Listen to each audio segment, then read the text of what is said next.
नमस्कार, मैं रघुनाथ प्रसाद आज चर्चा कर रहा हूँ बिहार के माननीय उप मुख्यमंत्री श्री सम्राट चौधरी जी के एक बयान की, जिस पर काफ़ी प्रतिक्रियाएं आ रही हैं, तीखी प्रतिक्रियाएं आ रही हैं, जो स्वाभाविक भी है। जब श्री चौधरी जी इस तरह के कम से कम बयान देने के लिए जाने नहीं जाते रहे, पता नहीं कैसे उन्होंने इस तरह का बयान दिया। जो भी राजनीतिक पार्टियां हैं, चाहे वो एमपी का टिकट दिया जाए, एमएलए का टिकट दिया जाए, वो जो राजनीतिक हित है पार्टी का, उसको देखते हुए सभी पार्टियां टिकट का बंटवारा करती।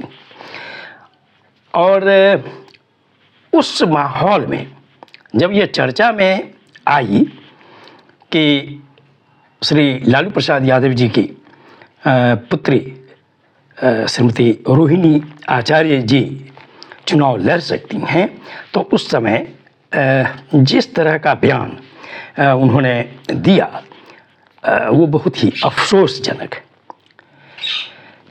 उनका जो बयान आया वह निश्चित तौर पर भारतीय संस्कृति और सभ्यता के विरुद्ध है। अपने देश में पिता पुत्री का संबंध बहुत ही पवित्र रिश्ता माना जाता है। पिता पुत्र का संबंध बहुत ही पवित्र संबंध है। माता पुत्री, माता पुत्र का बहुत ही पवित्र संबंध। और यदि श्री लालू प्रसाद यादव जी सख्त बीमार थे, उनको एक किडनी की ज़रूरत थी, और इस एज में चूँकि उनकी तबीयत खराब हुई, यह बहादुरी की बात थी। उनके इमोशन को समझना चाहिए रोहिणी जी के, कि उन्होंने अपने पिता के लिए अपनी एक किडनी दी। श्री सम्राट चौधरी जी ने जो बयान दिया है वह अजीब है।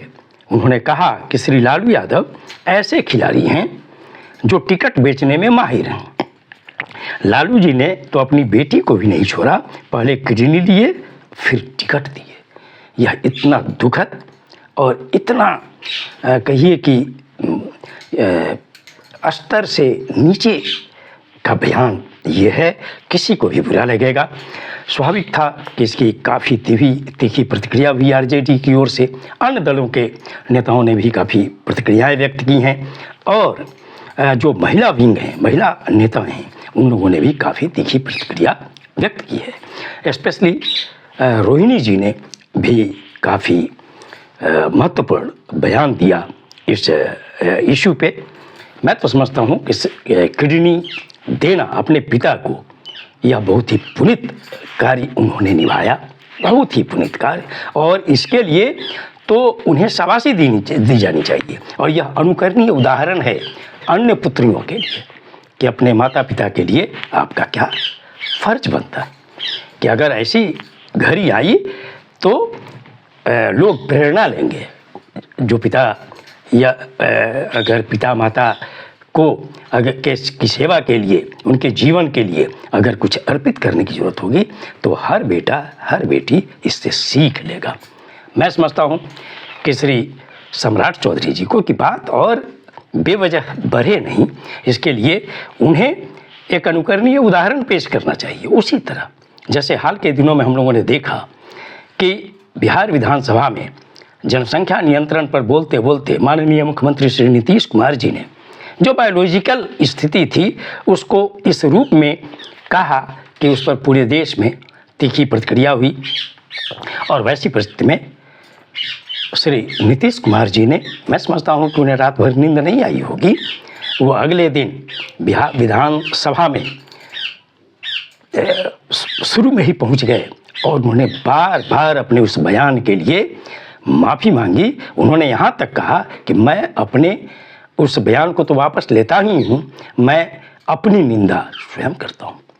इससे सीख लेनी चाहिए श्री सम्राट चौधरी जी को, और अपने बयान को वापस लेना चाहिए। और वापस लेना ये उनका ये सही कदम होगा। और भारतीय राजनीति में मैं समझता हूँ कि सभी नेताओं को कोई भी बयान अगर देते हैं तो कम से कम व्यक्तिगत इस तरह का बयान देना किसी भी तरह से संसदीय लोकतंत्र में उचित नहीं है। यह अपने देश के संसदीय लोकतंत्र के लिए बहुत ही अजीब बात है। ये वीडियो आपको अच्छा लगा हो तो निश्चित तौर पर लाइक करें, शेयर करें। अब तक मेरे चैनल को आपने सब्सक्राइब नहीं किया तो सब्सक्राइब करें, बेल आइकन को टच करें ताकि मेरे हर आने वाले वीडियो का नोटिफिकेशन आपको तुरंत मिल जाए। आप सभी लोगों के लिए शुभकामनाएं। धन्यवाद। जय हिंद।